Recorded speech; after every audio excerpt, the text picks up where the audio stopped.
Tuhan, sekali lagi pagi hari ini kita akan bersama-sama mendengarkan kebenaran firman Tuhan.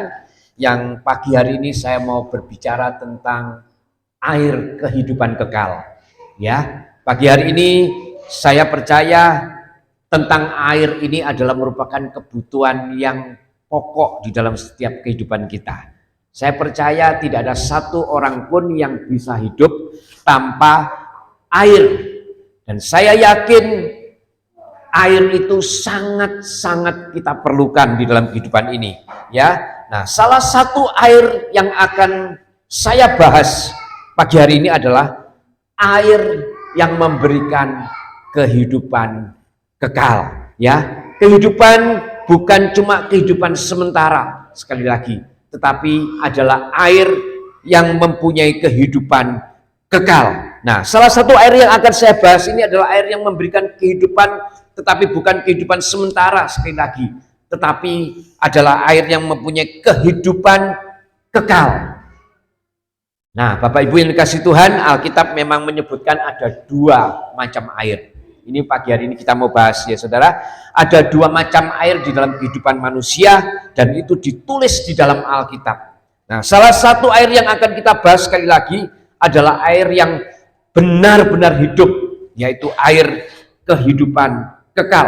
Nah, ada cerita di dalam Alkitab yang ditulis di dalam Injil Yohanes. Pagi hari ini kita akan belajar bersama-sama.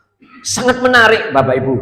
Ketika Tuhan beri ayat ini, saya pelajari, sangat menarik sebab di dalam ayat demi ayat ini sangat memberkati saya secara pribadi. Dan pagi hari ini saya mau sampaikan kepada Bapak Ibu supaya kita juga sama-sama diberkati oleh Tuhan. Kita mau buka di dalam Yohanes 4 ayat yang ke-7. Ya, sampai yang ke-19 nanti kita akan baca, tetapi kita akan buka dulu di dalam Injil Yohanes 4 ayat yang ke-7.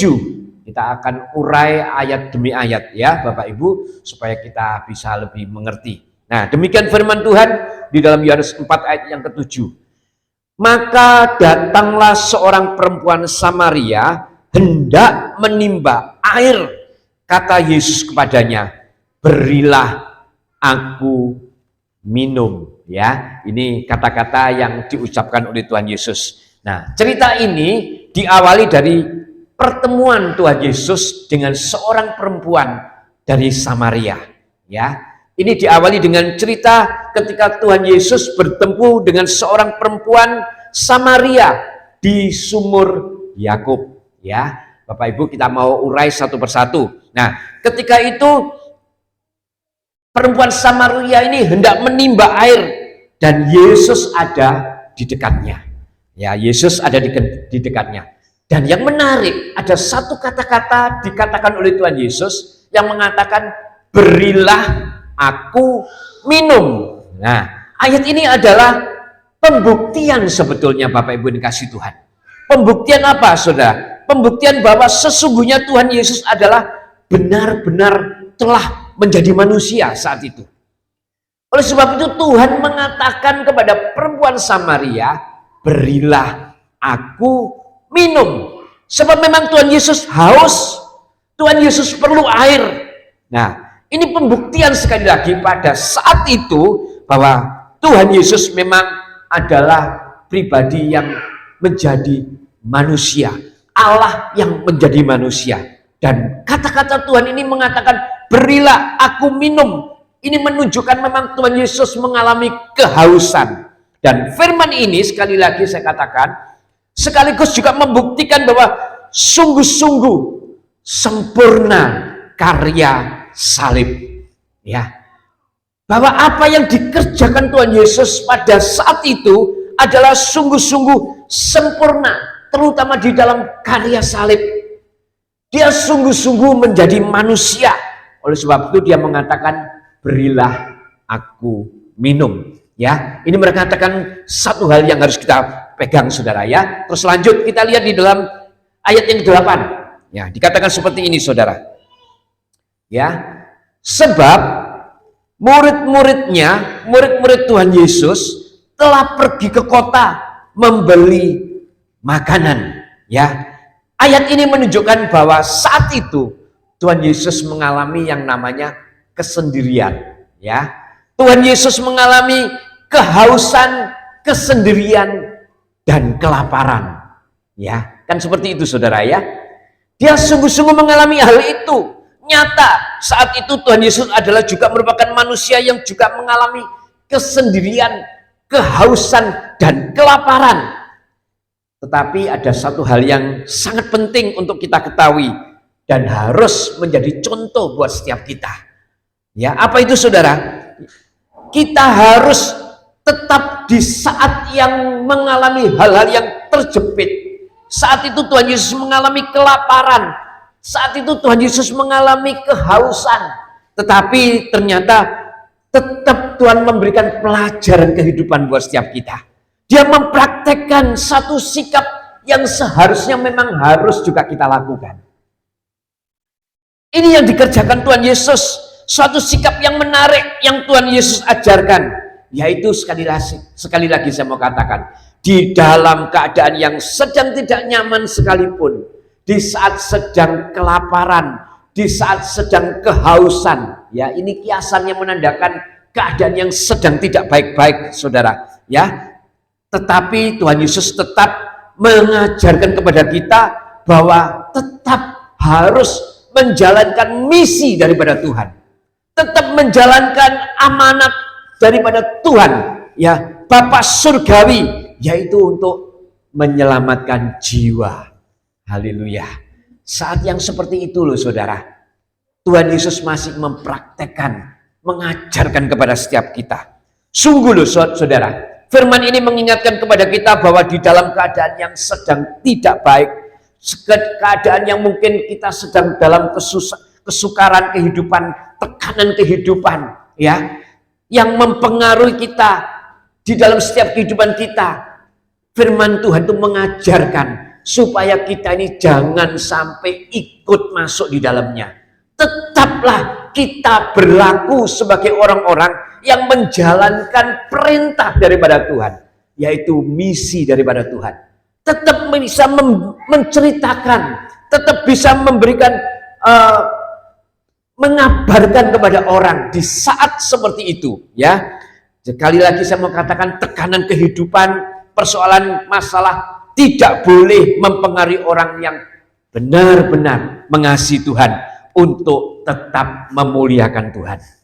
Di saat kepepet seperti itu, tetaplah harus memuliakan Tuhan dengan menceritakan tentang kebaikan Tuhan, ya. Justru saya katakan, justru sekali lagi saya mau katakan, dalam keadaan lagi tertekan oleh masalah, dalam persoalan, di dalam himpitan, ketika saudara bisa menceritakan tentang kebaikan Tuhan, maka disitulah saudara akan mengalami yang namanya pertolongan Tuhan. Karena kita tahu segala sesuatu yang terjadi, ya, di dalam kehidupan kita, itu tidak ada yang bisa terjadi tanpa seizin Tuhan. Nah, ketika kita ada di dalam posisi yang tidak baik, ketika kita tetap bisa menyaksikan dan menyatakan kepada orang kalau Tuhan baik, maka di situ itu menandakan sesungguhnya kalau kita ini adalah pribadi-pribadi yang mengasihi Tuhan. Pribadi-pribadi yang mengasihi Tuhan tentu pasti pribadi yang dikasihi oleh Tuhan. Dan oleh sebab itu, lakukan segala sesuatu yang memang Tuhan contohkan di dalam hidup kita. Dan mau saya kasih tahu kepada saudara, orang yang mengasihi Tuhan pasti mendapatkan pertolongan daripada Tuhan. Ya, jadi jangan sampai saudara ketika di dalam himpitan, sedang di dalam persoalan, sedang di dalam masalah, saudara berhenti, tidak mau mengasihi Tuhan, tidak mau melakukan yang baik, tidak mau memberitakan kabar kebaikan daripada Tuhan. Maka justru dalam keadaan seperti itu, firman Tuhan mengajarkan, ayo kabarkan tetap, lakukan tetap seperti yang Tuhan Yesus sudah pernah lakukan. Kita coba lihat di dalam Mazmur 37 ayat yang ke-39 sampai ayat ke-40. Kenapa saya katakan bahwa orang yang mengasihi Tuhan pasti mendapatkan pertolongan daripada Tuhan? Kita lihat di dalam Mazmur 37 ayat yang ke-39 sampai ke-40, ya. Ini adalah Mazmur yang kita akan baca bersama-sama di dalam Mazmur 37 ayat yang ke-39. Demikian firman Tuhan. Orang-orang benar diselamatkan oleh Tuhan. Tuhan adalah tempat perlindungan mereka pada waktu kesesakan. Dan ayat ke-40 kita lihat saudara. Tuhan menolong mereka dan meluputkan mereka. Tuhan meluputkan mereka dari tangan orang-orang fasik dan menyelamatkan mereka sebab mereka berlindung padanya. Ada satu garansi yang diberikan kepada Tuhan, satu jaminan yang harus kita pegang, bahwa orang-orang benar akan diselamatkan, dan orang-orang benar adalah orang-orang yang akan mendapatkan pertolongan daripada Tuhan di saat kesesakan sekalipun. Jadi kita tidak khawatir saudara. Ya, saat ini mungkin kalau kita sedang ada di posisi seperti itu, tetaplah lakukan tugas saudara, ya, beritakan tentang kebaikan Tuhan. Maka di saat itu saudara benar-benar menjadi orang-orang yang akan mendapatkan pertolongan daripada Tuhan tepat pada waktunya. Ya, sekali lagi, dalam keadaan yang terdesak, terjepit, jangan kendur, jangan loyo, ya, tetap sampaikan kebaikan daripada Tuhan. Nah, imbalannya Tuhan katakan, ya, Tuhan pasti menjawab pergumulan daripada saudara secara pribadi. Ya, ini yang harus saudara lakukan. Nah, berikutnya sekarang kita lihat di dalam Yohanes 4 ayat yang ke-9.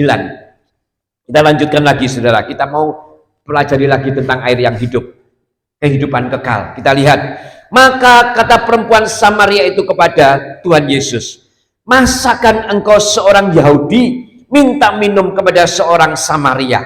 Ya, sebab orang Yahudi tidak bergaul dengan orang Samaria.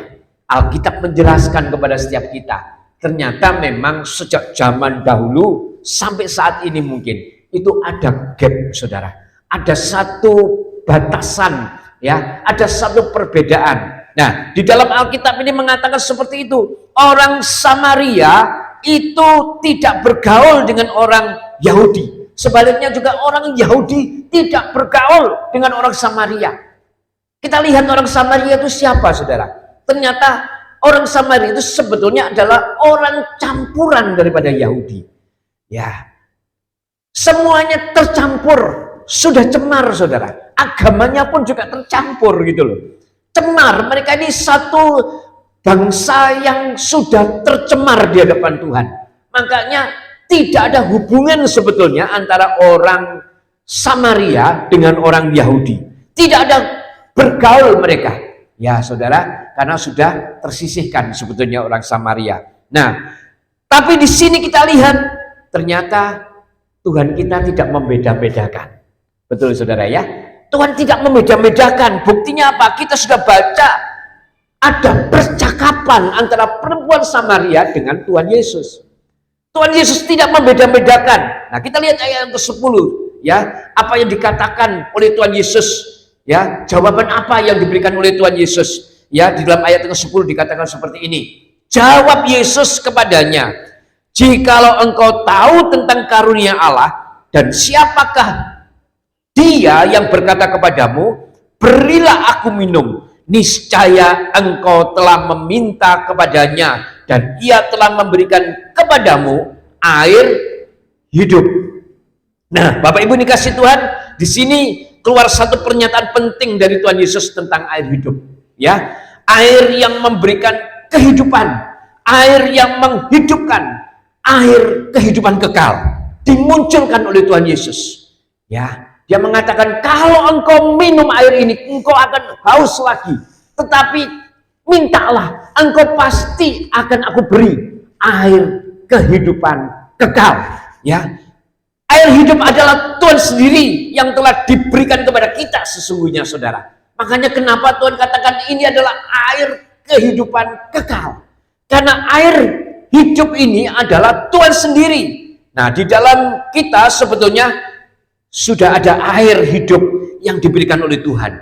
Ketika kita mengaku Yesus sebagai Tuhan dan Juru Selamat, air itu sudah diberikan kepada setiap kita. Ya, tetapi kebanyakan kita ini tidak sadar, tidak mengerti, bahkan tidak tahu, bahkan ada yang tidak mau peduli, saudara. Mereka membiarkan air itu yang sudah ada di dalam hidup kita, ya. Bahkan ada yang juga tidak merasakan kalau kita ini sesungguhnya di dalam hidup kita ini ada air hidup. Ya apa ya?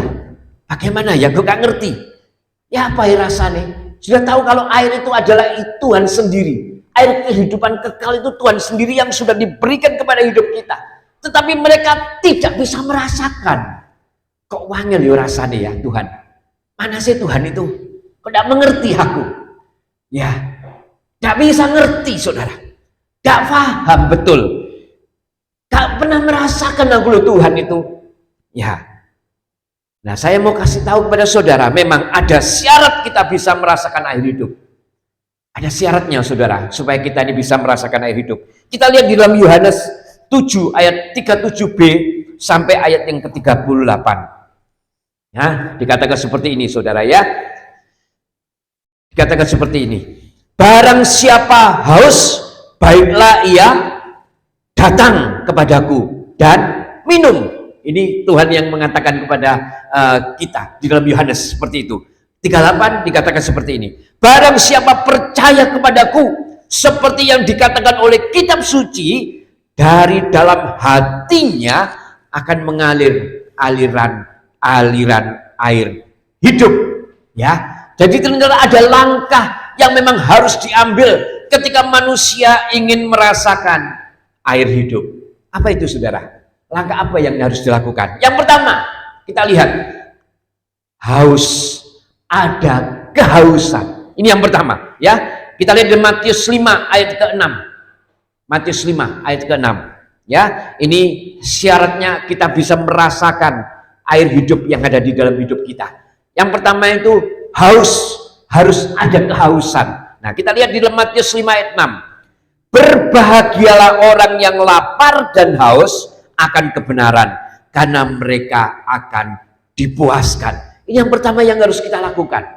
Ketika kita mau menikmati air hidup, ketika kita mau dipuaskan oleh air hidup, haruslah kita punya kehausan. Sebab orang yang haus dan lapar ini, firman Tuhan mengatakan, berbahagialah. Berbahagialah kalau kamu punya kehausan kepada Tuhan. Ya, ketika diajak berkumpul, wah punya kehausan, ya mau aku haus. Diajak doa, wah mau, ya aku mau. Diajak memuji Tuhan, iya aku mau. Ini tanda-tanda orang haus, saudara. Tapi kalau sekarang kan enggak. Sudah disiapkan semuanya. Tuhan sudah menyiapkan kepada setiap kita. Tetapi justru dalam keadaan yang sudah dipersiapkan semua, mereka tidak punya kehausan. Maka saya percaya mereka juga tidak akan mungkin merasakan akan air hidup. Mereka tidak akan merasakan, sebab tidak ada kehausan, saudara. Atau mungkin datang ke gereja tetapi tidak sungguh-sungguh. Ini juga satu hal, kita diajak, ayo datang. Kalau ada kehausan, saya percaya pasti akan dipuaskan. Tetapi kalau tidak ada kehausan, ya datang ya biasa-biasa saja. Gak ngalami apa-apa tuh. Biasa datang. Sekarang bedanya sekarang ya gereja cuma dingin sekarang seperti itu. Tidak ada bedanya. Karena tidak ada kehausan, saudara. Tapi orang yang punya kehausan, Tuhan katakan berbahagialah. Sebab apa? Sebab mereka akan dipuaskan. Ya. Yang kedua apa saudara syaratnya dikatakan? Ternyata kita lihat di dalam Matius 11 ayat 28. Ya, syaratnya yang kedua selain haus ternyata adalah datang kepada Tuhan. Datang kepada Tuhan ini adalah syarat mutlak untuk supaya setiap kita bisa merasakan, saudara, bisa merasakan air kehidupan kekal, bisa merasakan jamahan Tuhan, bisa merasakan air hidup kekal di dalam hidup kita. Ayo datang kepada Tuhan. Nah, kita lihat di Matius 11 ayat 28 dikatakan seperti ini. Marilah kepadaku semua yang letih lesu dan berbeban berat, aku akan memberi kelegaan kepadamu. Bagaimana mungkin Tuhan akan memberikan kelegaan atas hidup saudara kalau saudara tidak mau datang kepada Tuhan? Bagaimana mungkin saudara akan menyelesaikan persoalan masalah kehidupan saudara kalau saudara tidak mau datang dalam menghadap kepada Tuhan? Bagaimana mungkin saudara akan mengalami kebebasan kalau saudara tidak mau datang kepada Tuhan? Demikian juga dengan air hidup. Bagaimana mungkin kita bisa merasakan kalau kita tidak mau datang kepada Tuhan? Gak usah datanglah Pak, ngapain sekarang ini sudah eranya era digital, cukup saya lihat YouTube sudah selesai. Ya, bukan itu saudara. Ya, ada hal yang harus dilakukan, datang sungguh-sungguh ke rumah Tuhan untuk bisa menikmati dan kita mengalami kelegaan karena kita bisa merasakan aliran air hidup. Kita bisa merasakan itu. Dan yang ketiga, saudara, apalagi yang harus dilakukan syaratnya? Kita lihat di dalam Yohanes 7 ayat 38. Dikatakan seperti ini saudara, di dalam ayat Yohanes 7 ayat 38. Barang siapa percaya kepadaku, seperti yang dikatakan oleh kitab suci, dari dalam hatinya akan mengalir aliran air hidup. Amin saudara. Ternyata kita selain haus datang juga harus percaya. Kalau saudara punya kehausan tetap dan datang tetapi tidak percaya, maka saudara juga tidak akan bisa merasakan aliran air hidup. Apa toh yang diomongkan itu nggak ngerti aku. Apa toh? Karena tidak mau saudara percaya apa yang dikatakan. Baik oleh WL tadi dikatakan, oh seperti ini ya kalau di dalam ibadah kita. Saudara percaya kalau Tuhan akan memberkati saudara. Kalau sudah tidak percaya, ya tidak akan terjadi hal itu, saudara. Ya, harus percaya. Kalau saudara sudah haus dan datang, tetapi tidak percaya, ya kalau orang Jawa ngomong ya sami mawon, tidak ada artinya. Harus percaya, ya. Karena itulah yang dikatakan oleh Tuhan sendiri kepada setiap kita. Nah, 3 sikap orang yang ingin air kehidupan kekal. Tadi saya katakan haus, datang, dan percaya. Jelas ya saudara, saya katakan 3 hal ini saudara memang harus dilakukan. Jadi kalau sudah punya keadaan seperti ini, maka orang yang datang beribadah pun itu juga ingin menikmati air kehidupan kekal. Ketika datang, kalau ada kehausan dan mau datang serta percaya, saya yakin saudara akan menerima air kehidupan yang kekal daripada Tuhan. Ya, nah kita lihat sekarang ayat yang ke-39. Dikatakan seperti ini dalam Yohanes 39. Kita akan baca. Berkata seperti ini. Kata perempuan itu kepadanya, Tuhan, engkau tidak punya timba dan sumur ini amat dalam. Dari manakah engkau memperoleh air hidup itu? Nah ini yang pertama saudara. 40 kita lihat. Adakah engkau lebih besar daripada bapa kami Yakub yang memberikan sumur ini kepada kami dan yang telah minum sendiri dari dalamnya, ia serta anak-anaknya dan ternaknya. Nah dari ayat ini kelihatan kalau perempuan Samaria itu suka melihat fakta saudara. Nah saat ini kita kan juga seperti itu, suka melihat fakta atau kenyataan yang terjadi di depan matanya, ya, dan yang pernah dia lihat dan yang pernah dia dengar, ya. Perempuan Samaria itu lebih senang melihat fakta ini, ya. Artinya perempuan Samaria ini mengutamakan fakta kenyataan yang terjadi dan itu kenyataan yang sering dilakukan oleh manusia. Kebanyakan seperti kita, ya, lebih senang melihat fakta yang ada. Lebih senang melihat kenyataan yang ada dari sudut pandang kita sendiri, dari sudut pandang manusia sendiri. Ya, contoh sekarang saya kasih contoh dulu. Ketika kita punya anak, mungkin anaknya kurang pintar mungkin menurut kita. Kadang kita punya pikiran, ya wes lah nasibnya anakku seperti itu. Ya sudahlah nasibnya seperti itu. Ya, ini hati-hati saudara. Hal seperti itu seringkali membuat kita ini lebih mempercayai fakta yang ada. Saudara lihat kejadian, ya kan? Kalau kita melihat fakta sepertinya tidak akan mungkin Ya, saat ini juga kan sering lagi viral di dalam kehidupan kita kan, seorang jenderal ditumbangkan oleh seorang bawahan.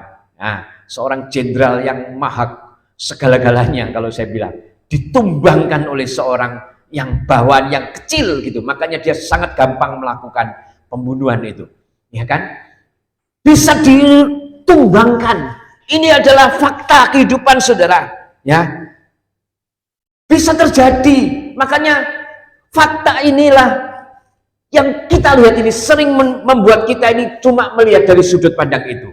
Nah, kita lihat sekarang di dalam Yohanes 7 ayat yang ke-41. Ini jawab Yesus kepada perempuan Samaria, ya, kita lihat. Yohanes 7 ayat 41 sampai 42. Begini firman Tuhan.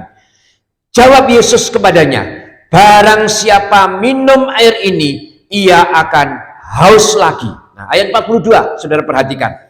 Tetapi barang siapa minum air yang akan kuberikan kepadanya, ia tidak akan haus untuk selama-lamanya. Sebaliknya, air yang akan kuberikan kepadanya akan menjadi mata air di dalam dirinya yang terus-menerus memancar sampai kepada hidup yang kekal. Bersyukur kita punya Tuhan yang benar-benar adalah kasih. Ya, ketika cara pandang kita salah, ketika cara memandang kita salah, Tuhan memaafkan. Dan bukan cuma memaafkan, tetapi Tuhan membetulkan. Tuhan membenarkan gitu loh saudara. Ketika cara pandang kita salah, ketika cara pandang perempuan Samaria itu salah, Tuhan maafkan. Dan Tuhan ternyata bukan cuma sekedar memaafkan, tetapi membetulkan. Ya, nah, saudara bisa bayangkan kalau Tuhan tidak memaafkan, wah sudah bisa amburadul semuanya pasti kan. Tetapi Tuhan kita bukan Tuhan yang seperti itu. Nah, kita lihat sekarang respon perempuan Samaria itu saudara. Kita lihat di dalam Yohanes 4 ayat yang 11 sampai yang ke-12. Ini respon dari perempuan Samaria itu. Kita lihat kembali saudara ya. Ini agak panjang sedikit, tapi kita mau lihat makna di dalamnya yang luar biasa secara rohani buat setiap kehidupan kita. Ya, Yohanes 4 ayat yang 11 sampai ke-12. Kata perempuan itu kepadanya, Tuhan, engkau tidak punya timba dan sumur ini amat dalam. Dari manakah engkau memperoleh air hidup itu? Adakah engkau lebih besar daripada bapa kami Yakub yang memberikan sumur ini kepada kami dan yang telah minum sendiri dari dalamnya, ia serta anak-anaknya dan ternaknya. Saudara, kalau kita baca kembali tadi di dalam ayat ini, ternyata ada respon dari perempuan Samaria ini dengan menunjukkan cara pandangnya yang tentunya berbeda dengan cara pandang Tuhan. Dia utarakan di hadapan Tuhan. Nah, sekarang saudara, maknanya buat setiap kita. Seringkali cara pandang kita ini kalau tidak hati-hati bisa menghambat rencana yang Tuhan tetapkan di dalam hidup kita. Yang artinya ketika kita ini tidak mau hidup di dalam rencana Tuhan karena cara pandang yang salah, tidak sama dengan cara pandang Tuhan. Dan kelihatan sepertinya itu berhasil saudara, tetapi sesungguhnya ujung-ujungnya tidak akan pernah berhasil, sebab memang rencana atau tujuan Tuhan pasti akan tetap terjadi di dalam hidup kita. Ya. Jadi saya mau katakan kepada saudara, masalah kehidupan ya di hidup kita seringkali kita juga memandang sama seperti perempuan Samaria dalam kehidupan ini. Cara pandang manusia, betul enggak saudara? Seringkali kita seperti itu saudara, sama seperti cara pandang perempuan Samaria. Apa yang dikatakannya? Tuhan, engkau tidak punya timba dan sumur ini sangat dalam. Dari manakah engkau memperoleh air hidup itu? Tuhan, aku tidak punya uang dan tanah. Ya, seperti itu saudara. Harus dibangun gereja kalau saat ini di dalam gereja kita. Ya kan? Kalau cara pandang manusia gak bisa saudara. Gak bisa. Makanya cara pandang manusia ini seringkali membuat kita ini akhirnya kalau kita fokus di situ akan membuat kita ini menjadi pribadi-pribadi yang loyo. Ya. Tetapi puji syukur kepada Tuhan, tetap saya mau katakan, ya, respon yang jujur, yang diperkatakan di hadapan Tuhan akan mendapatkan apresiasi atau penghargaan daripada Tuhan. Karena disitulah Tuhan tahu cara pandang kita diucapkan secara jujur di hadapan Tuhan. Maka Tuhan yang maha kuasa itu, Tuhan yang sangat-sangat luar biasa itu akan memaafkan dan membetulkan cara pandang kita saat kita membawa cara pandang kita di hadapan Tuhan. Ya, saya kasih tahu saudara, jangan diam. Jangan diam, lakukan sesuatu ketika kita mempunyai cara pandang manusia, utarakan di hadapan Tuhan. Supaya Tuhan sendiri yang membetulkan, yang memaafkan, ya. Datang kepada Tuhan, bilang dan akui secara jujur apa adanya, dan terus terang. Dan kita mau lihat apa jawaban Tuhan. Nah, seringkali orang bertanya, bagaimana toh Pak caranya kita ini bisa mendengar? Ya, atau bagaimana toh Pak caranya kita ini bisa mengerti cara pandang Tuhan, jawaban Tuhan. Saya selalu katakan kepada saudara, ya, ketika kita ini bergaul akrab dengan Tuhan, kita pasti bisa mengerti akan cara pandang Tuhan. Saya mau cerita kepada saudara tentang perjalanan ini yang saya sering ulang-ulang katakan. Kunci pertama ketika kita mau meminta jawaban dari Tuhan atau meminta pertanyaan dari Tuhan, ketika saudara berkeluarga, yang pertama adalah ada kesepakatan. Sepakat dulu. Kalau suami ya dengan istri, kalau istri ya dengan suami. Keluarga ini ada kesepakatan. Di dalam kehidupan juga seperti itu. Ketika ada sesuatu keputusan yang besar yang saudara harus ambil, yang pertama pastikan kesepakatan dulu di dalam keluarga. Ya, sepakat dulu. Ketika saudara sepakat, saudara bawa cara pandang yang ada di dalam kehidupan saudara di hadapan Tuhan. Saya dulu juga melakukan hal yang sama. Ketika Tuhan, ya, kita sudah doakan tempat ini, saya sama istri sepakat. Secara manusia, saya ini cuma bisanya sama istri menangis. Karena benar-benar kita tidak punya apa-apa untuk bisa membangun tempat rumah Tuhan ini. Ketika kita melangkah, saya sudah ada kesepakatan dengan istri saya. Ayo kita bawa di dalam Tuhan. Kita bawa di hadapan Tuhan. Dengan sepakat, saya berdoa berdua dengan istri, berdoa, ya, berdoa. Dan ketika ada damai sejahtera, itu jawaban Tuhan. Istri saya kebetulan juga punya pada waktu itu mendengar apa yang dikatakan Tuhan ketika ada kesepakatan. Jangan takut. Jangan takut, ya. Dan di situ itulah jawaban Tuhan. Ketika ada kesepakatan berdua bergandengan tangan ngomong sama Tuhan, ya. Pokoknya kita percaya kepada Tuhan, kita lakukan berdua, ada kesepakatan kita bawa di hadapan Tuhan, ada damai sejahtera. Nah, itulah jawaban Tuhan. Kalau nggak ada damai sejahtera, ya jangan diteruskan. Makanya sekarang ini banyak orang yang ngawur, saudara. Ya kan? Mengatakan, wah dengan iman pokoknya aku percaya. Kalau bisa itu lakukan. Padahal sudah ada kesepakatan dulu di dalam keluarga. Kan seperti itu. Ada kesepakatan belum? Terus ketika itu sudah kamu bawa enggak di hadapan Tuhan? Terus ada damai sejahtera enggak? Ketika itu enggak ada.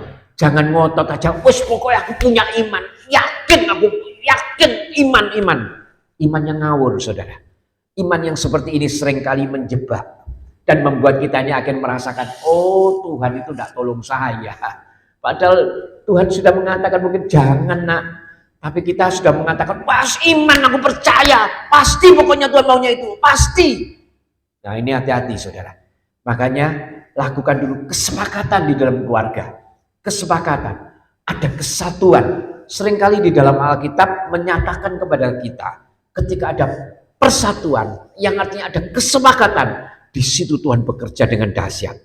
Ya kan? Banyak contoh-contohnya saudara, ya kan? Ketika Musa, ya kan, mengangkat tangan, dibantu, ya, kedua tangannya diangkat, ditopang, maka bangsa Israel mengalami kemenangan. Banyak kita lihat di dalam Alkitab banyak cerita-cerita ketika kesepakatan itu terjadi, maka kuasa mujizat Tuhan terjadi.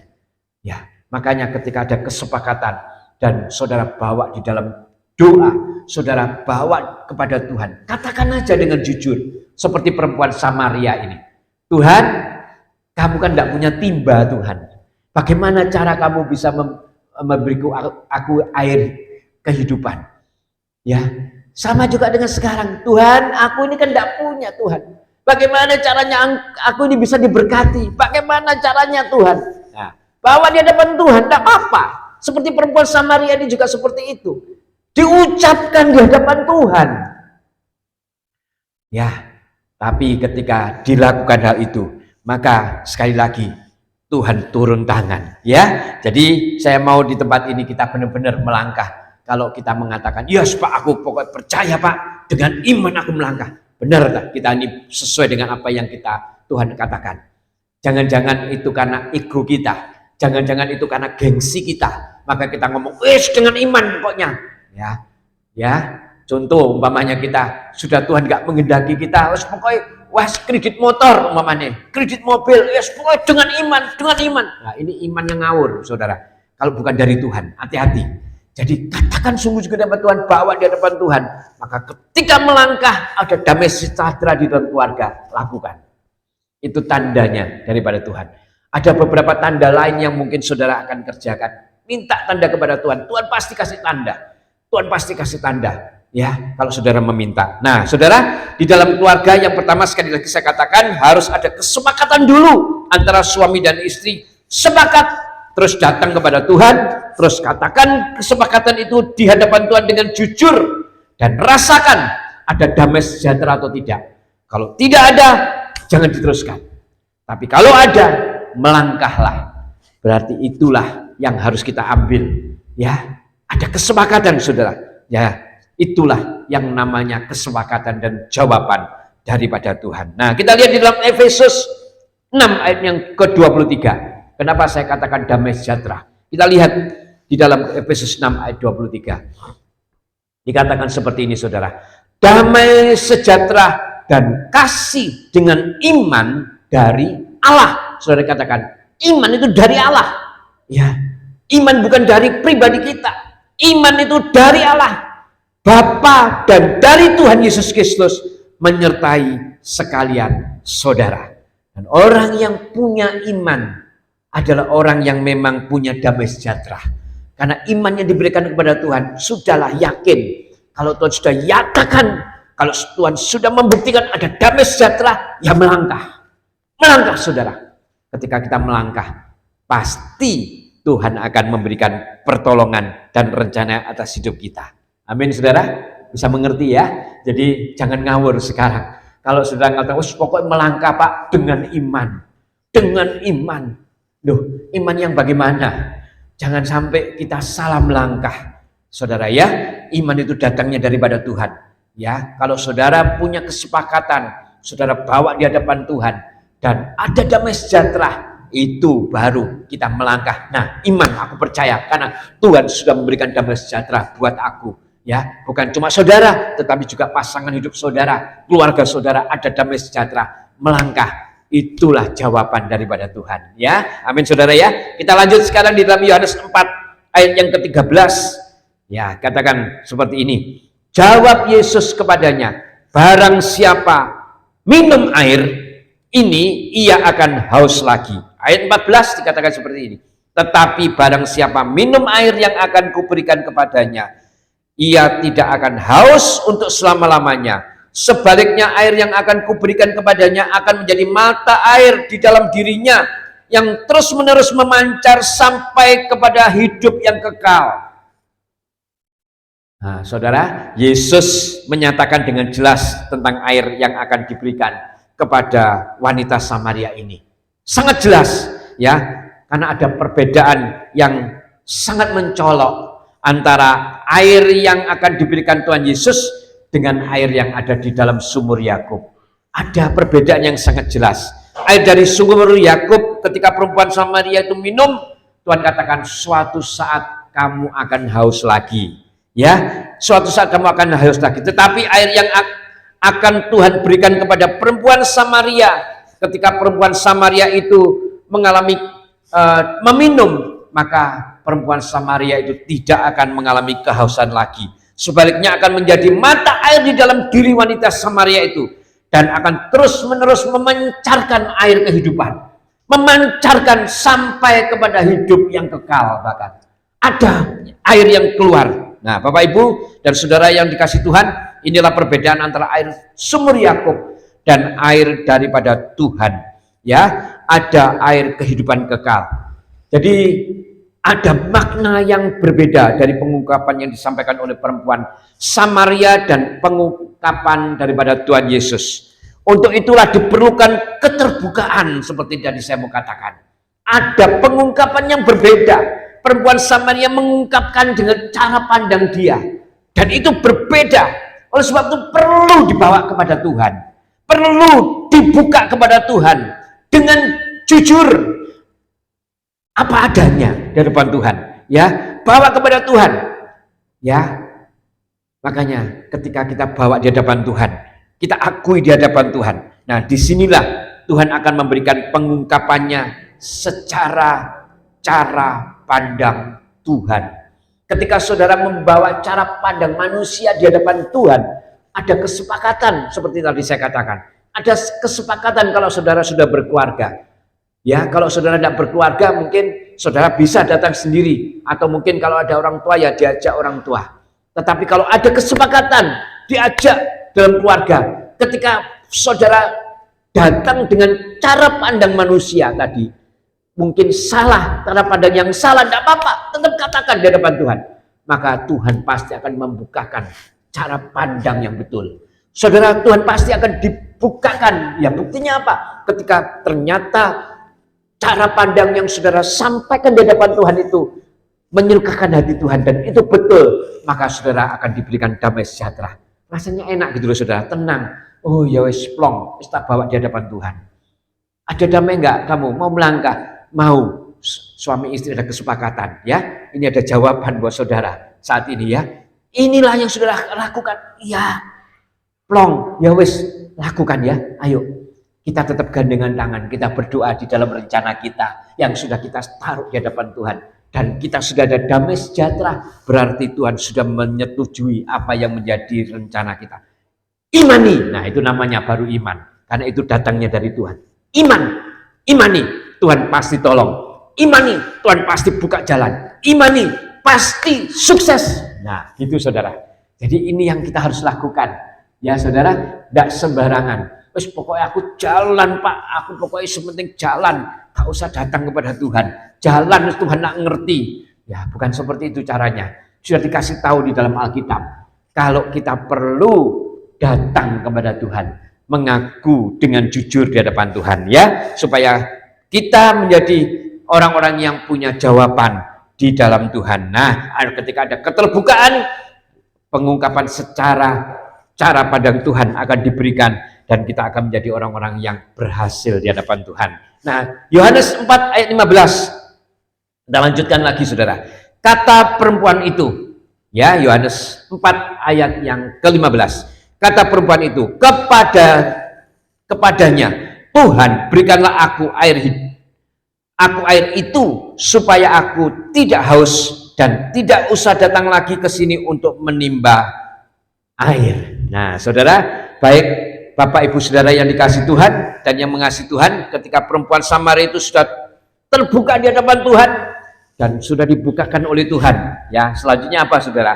Selanjutnya yang dilakukan adalah percaya apa yang dikatakan Yesus.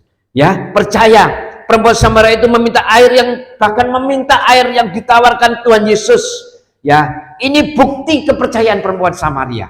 Ketika saudara sudah punya rencana, ada kesepakatan dengan keluarga, dengan istri, terus dibawa ke hadapan Tuhan. Ketika berdoa kepada Tuhan, ternyata nggak ada damai sejahtera. Ya jangan dilakukan gitu loh saudara. Oh nggak ada, bukan jawaban. Nah terus apa Tuhan? Katakan kepada Tuhan. Nah terus ke apa Tuhan? Kok nggak ada damai sejahtera Tuhan? Kok nggak enak rasanya dalam hidup, dalam hatiku? Apa yang harus saya lakukan? Nah di situ nanti Tuhan pasti akan memberikan jalan yang lain. Ya. Pasti akan membuka jalan yang lain kepada setiap kita. Dia akan bukakan kepada kita. Karena kita sudah terbuka di hadapan Tuhan dan kita sudah bawa cara pandang kita di hadapan Tuhan. Nah, saudara, kalau saudara katakan, "Dan terus bagaimana, Pak?" Ya, kita tidak tahu. Kita lihat caranya, melangkah saja dulu. Ya, melangkah dalam arti kata apa yang harus kita lakukan, kerjakan dulu. Bagaimana sih seharusnya? Ya, kalau yang pertama saudara bawa ini belum dapat ada damai sejahtera, ya ditahan dulu. Tapi melangkah dulu yang lain. Nah, jangan-jangan yang lain ini yang Tuhan memang kehendaki. Ya, seringkali saya dapat cerita seperti itu, saudara. Ya, karena ada beberapa hal. Seperti tamu kita Pak Hadi kan juga sering berbicara kepada saudara. Ketika Tuhan perintahkan, iya wes pokoknya harus bekerja. Pameh bekerja, dia buka satu warung, dan warung itu pada waktu dia buka pertama, ya kalau saudara masih ingat, itu ada makanan, ada sayur-sayur beberapa, terus ada mie, dia juga Pak mie. Tapi ternyata ketika buka kok mie ini yang laku, kok mie ini terus yang laku, maka makanan ini berarti bukan jawaban Tuhan. Dia harus menjalankan mie ini yang diteruskan.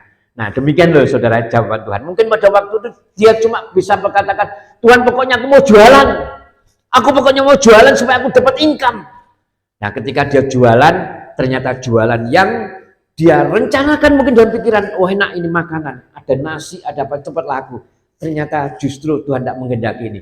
Wes dodol mie gitu. Nah mie ini yang ternyata menghidupi dia, bahkan sampai hidupnya diberkati dan bisa menjadi saluran berkat buat yang lain. Ya, ini contohnya saudara ya, ini contohnya. Nah saudara ketika sudah datang kepada Tuhan Yesus dan mengaku setelah terbuka di hadapan Tuhan dan percaya, maka langkah selanjutnya adalah proses yang terjadi dalam kehidupan perempuan Samaria. Memang ada proses seperti tadi saya katakan. Ketika kita sudah bawa di hadapan Tuhan, kita sudah sepakat di hadapan Tuhan, tetap ada proses, saudara.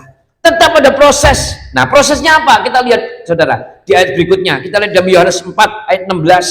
Ya, kita akan seperti ini, saudara. Ya, kita akan bawa ayat demi ayat sampai ayat 18. Yohanes 4 ayat 16. Kata Yesus kepadanya, "Pergilah, panggillah suamimu dan datang ke sini." Nah, 17 dikatakan, kata perempuan itu, "Aku tidak mempunyai suami." Kata Yesus kepadanya, "Tepat katamu bahwa engkau tidak mempunyai suami." 18, "Sebab engkau sudah mempunyai 5 suami dan yang ada sekarang padamu bukanlah suamimu. Dalam hal ini engkau berkata benar." Nah saudara, di dalam Yohanes 4 ayat 16 sampai 18 ini adalah proses buat perempuan Samaria untuk ditelanjangi oleh Tuhan. Nah saudara, kalau saudara diproses dan ditelanjangi oleh Tuhan, sakit enggak saudara? Pasti sakit. Rasanya kok borok kita ini dibuka habis oleh Tuhan, kan seperti itu. Ya harus rela. Kalau saudara mau hidup di dalam jalannya Tuhan untuk menerima air kehidupan daripada Tuhan, rela untuk diproses saudara. Diproses, ditelanjangi, diproses, dibongkar habis oleh Tuhan. Sekali lagi saya katakan, sakit enggak saudara? Sakit. Kehidupan masa lalu itu kalau dibongkar biasanya sakit saudara. Ya kan? Rasanya kok dibongkar semua oleh Tuhan, dan memang itu yang terjadi. Dibongkar oleh Tuhan. Nah, proses ini ditelanjangi oleh Tuhan.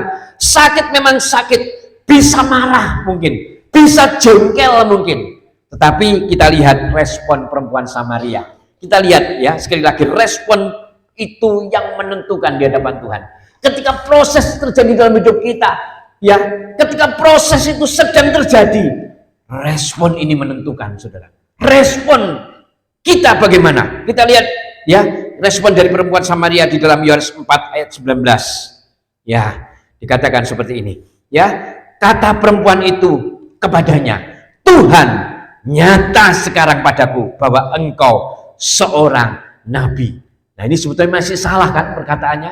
Seorang perempuan Samaria mengaku, ada pengakuan dari perempuan Samaria ya, yang mengatakan nyata bahwa engkau seorang nabi.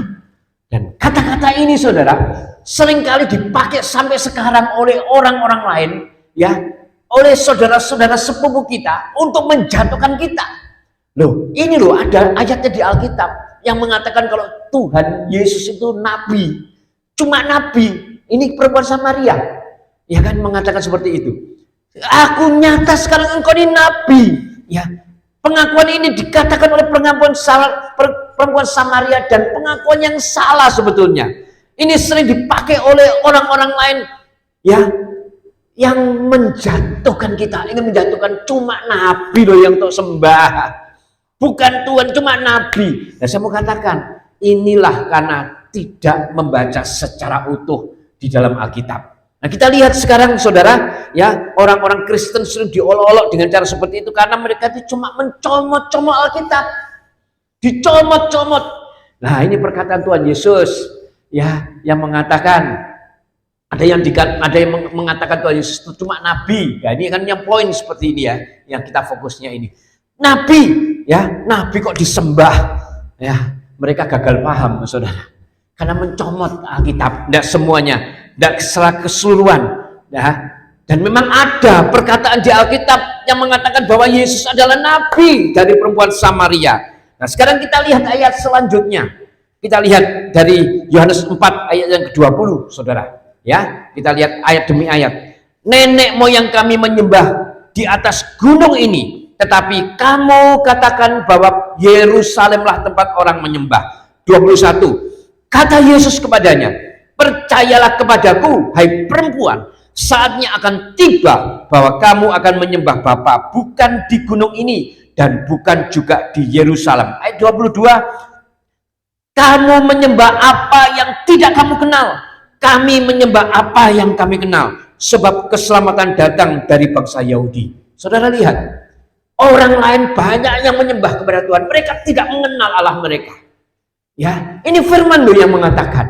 Pantas mereka juga mengatakan Allah kita ini nabi, kan gitu. Karena tidak mengenal, mereka tidak mengenal kepada siapa mereka sembah.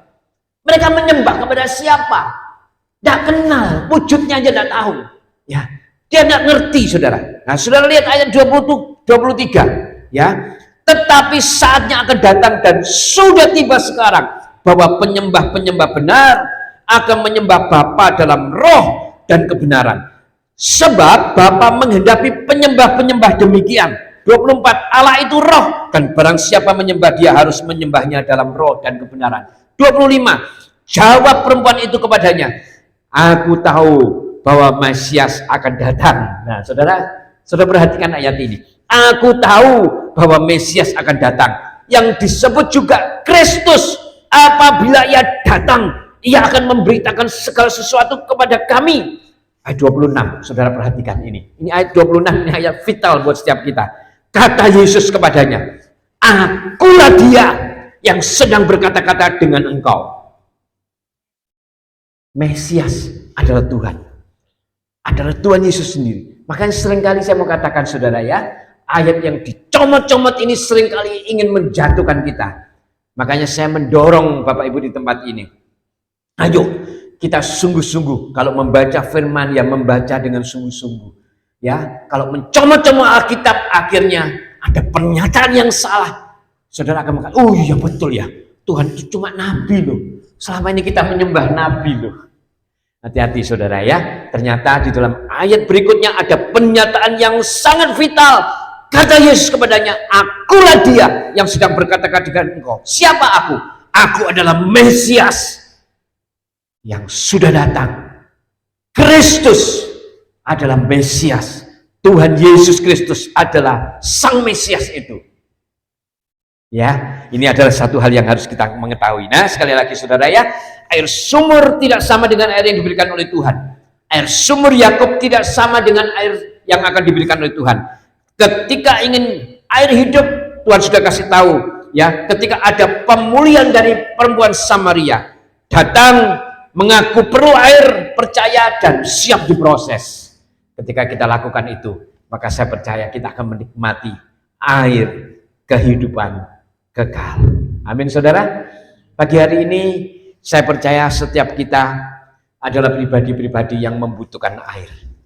Bukan air cuma air biasa, air yang cuma sekedar untuk jasmani kita, tetapi kita butuh air kehidupan kekal. Air itulah sebetulnya yang akan memancar dalam kehidupan saudara. Makanya ketika ada persoalan, ada masalah, bukan marah, bukan jengkel yang keluar, tetapi tetap yang keluar adalah ketenangan. Tetap yang keluar adalah sukacita. Tetap yang keluar adalah pengampunan. Amin saudara. Kalau disakiti, kalau di dalam sudah ada air hidup, ya keluarnya memaafkan. Ya, kalau dilukai, yang keluar dalamnya juga memaafkan. Ya, kalau dirugikan, yang keluar di dalam hidup kita juga memaafkan. Amin saudara. Inilah air kehidupan kekal yang ada di dalam hidup saudara. Amin. Amin saudara. Paham firman Tuhan pagi hari ini? Saya percaya biar firman ini menjadi kekuatan buat saudara. Karena saya tidak memperpanjang, karena sebentar kita juga akan melakukan sakramen perjamuan kudus. Biar firman ini menguatkan setiap saudara. Saya percaya firman yang sederhana ini akan menjadikan satu tonggak atau titik balik buat setiap saudara untuk berani melangkah ya di dalam tuntunan daripada Tuhan. Karena disitulah nanti saudara akan mengalami kemenangan demi kemenangan. Puji nama Tuhan, saya tidak perpanjang.